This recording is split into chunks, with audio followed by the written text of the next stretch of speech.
All right, let's talk about abortion, more specifically from an antinatalist perspective, because usually when we talk about antinatalism, people assume that because we're against giving birth to new humans, then we should be also pro-choice, preventing the life of the unborn. And I want to talk about it today, just to tell you that that's not actually true. I'm an antinatalist, but I have a difficulty trying to justify abortion on moral grounds. And I believe that if we are actually antinatalists, basically if we care about the fact that we are forcing life onto people by having kids, I believe that abortion also falls on the same line, is basically forcing again now death onto an alive human being without their consent. So it's the same. There is a symmetry here going on, and I believe if we care about that part, about not imposing life, we should also take care of this part, not imposing death on a human being without their consent. All right, now let's go back to the abortion concept. Now, there are a couple of facts that we should put aside, that they're not debatable. For example, the fact that at the moment of conception, we are going to have an alive human being. That's just a biological fact. We're going to have an alive organism from the species of Homo sapiens, basically an alive human being. There's no question about that. Abortion means killing a human being. So that's just a fact, right? So that's not the part that we're going to debate about, that we're not going to argue over. The main point that people usually have problems with is whether we should give the same rights that we give to an adult human being to, for example, an embryo. Or in other words, where is the line that we should draw? Or is there a line? And if there is, where is it? Where should we draw the line between a human being that does not have the right, similar to other human beings, for example, to life, and after that, it does? All right, so now I'm having a, I mean, if I want to defend abortion, I will have a couple of difficulties here. First, putting aside those facts that I mentioned, if I want to create a line, a threshold, I believe I have to satisfy two criteria for that line to be valid. First, that line should not be completely arbitrary. I should be able to defend it. It should be based on something that I can defend. Obviously, I can draw a line. I can just say, okay, for any human being who has, any human being who has less than 1,125,000 cells, we shouldn't assign any rights. Above that, you have complete rights as a human being. Now that's an objective line that we can draw. It makes sense, but it's completely arbitrary, and we cannot defend that line. We can't say exactly why that specific threshold should be set for starting to have human rights, like based on what exactly. And the problem with that arbitrariness is that if we can assign that kind of arbitrary lines, it's a little bit difficult to justify why can't we extend that line to other quantities. Why can't we use, for example, IQ of someone to decide whether they have enough right or not? Why can't we use the darkness of their skin color to define whether they can have rights as a human being or not? So that's one of the problems. If you draw an arbitrary line, you're going to have a problem justifying that line. So it shouldn't be arbitrary. And the second criteria is that we should be consistent with regard to that criteria. So if we define something as a threshold, and if we see that same threshold being crossed somewhere else rather than in a womb, then we should also apply the same rules. So if we set a threshold and then we see an adult human being crossing that line, then that adult human being also should lose the right to life, for example. And if the threshold goes outside the womb, the baby is born, but those conditions are not applied yet, then we should be okay by infanticide, for example. So these are the two criteria that, for me, if I want to make sense of abortion, then I need to have something that is not arbitrary, that I can defend, and I should be able to apply it at different places whenever it happens. Now, I think it's difficult to come up with such a threshold, because the development of a human being is a continuous process from the moment of conception to where we are right now. We are continuously changing, and we change in degrees.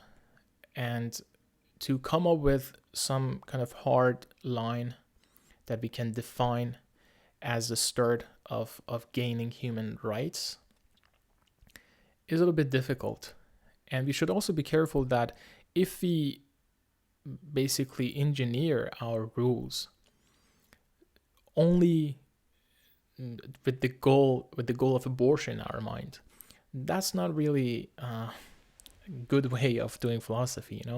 If we sit down and say, okay, how can I come up with some rule that passes these both criterias and it doesn't create any problem for me, that's not using the logic and science and philosophy in the right way. We shouldn't manipulate the rules to try to justify what we are doing.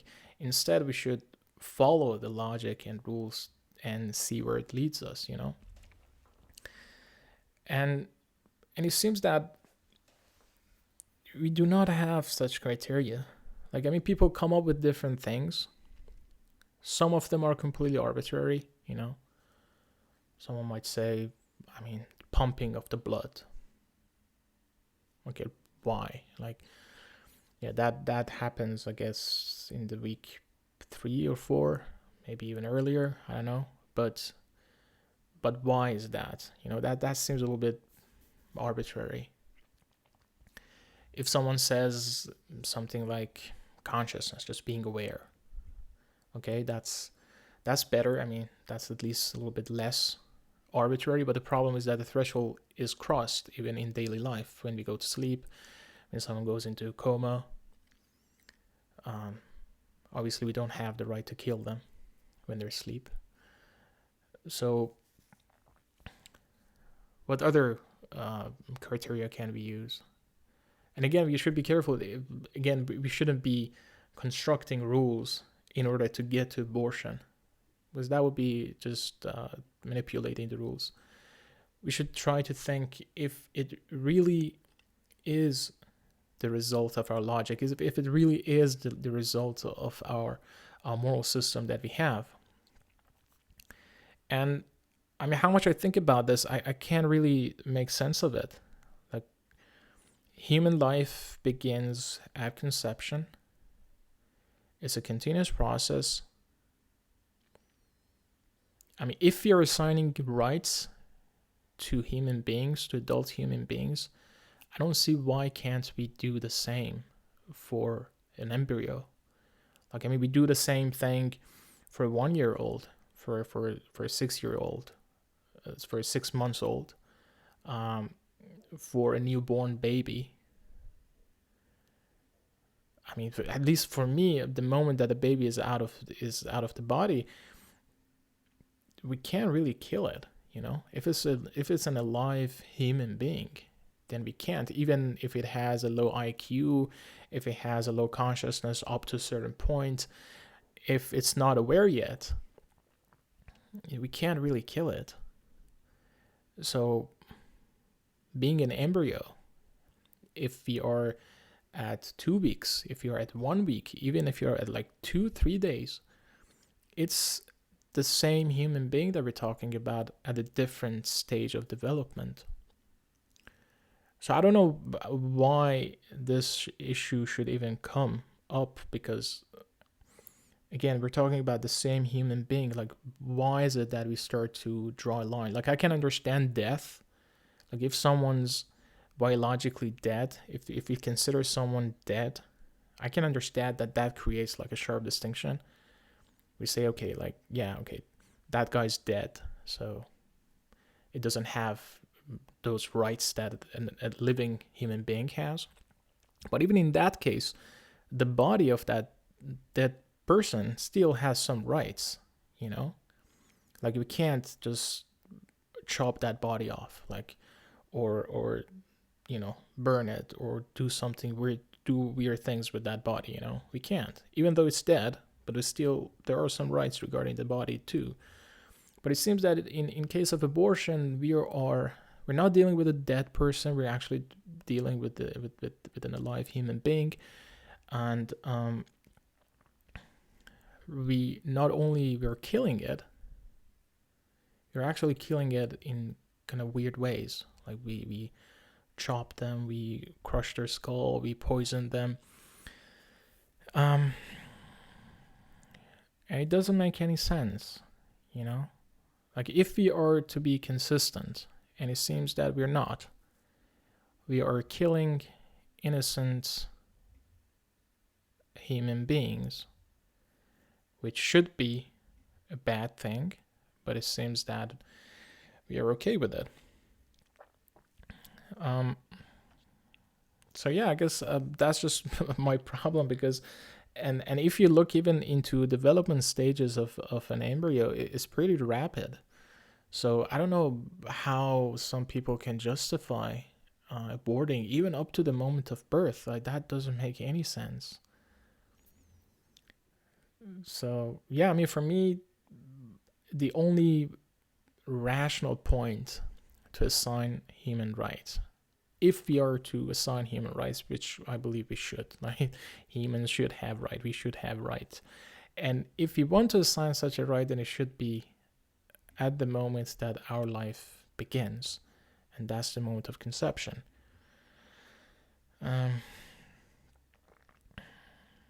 Yeah, I guess that's all I wanted to talk about, because for me it just seems like a weird situation. That when you read some of the texts from philosophers trying to argue for abortion, they're not really doing philosophy in a sense that they start from some principles and they say, hey, like, we've been thinking about this principle of ethics, and it just led us to the fact that, hey, like, we can actually kill these human beings, they're not person yet, before like the week 7 or 8 or 9 or something. When you read these texts, it seems that they're just using the logic and philosophy to justify something that they're doing. And that's not right. Like, that doesn't feel good because you feel like that they're not honest in what they're doing. So yeah, again, that might be surprising if someone's an antinatalist. At least, I mean, it was surprising for those people whom I talked to when I was on the street talking to people about antinatalism, when they realized that they were gonna assume that, they said, okay, so you must be like pro-choice, and I was like, no, I'm not, because in my mind it's the same thing. It's just not imposing something on someone without their consent. On one side is giving life without consent, on one side is taking life without consent. So yeah, just let me know what you think, and if you have come up with some kind of threshold that makes sense, it's not arbitrary, and you're ready to live consistently with it in your moral system. Cheers.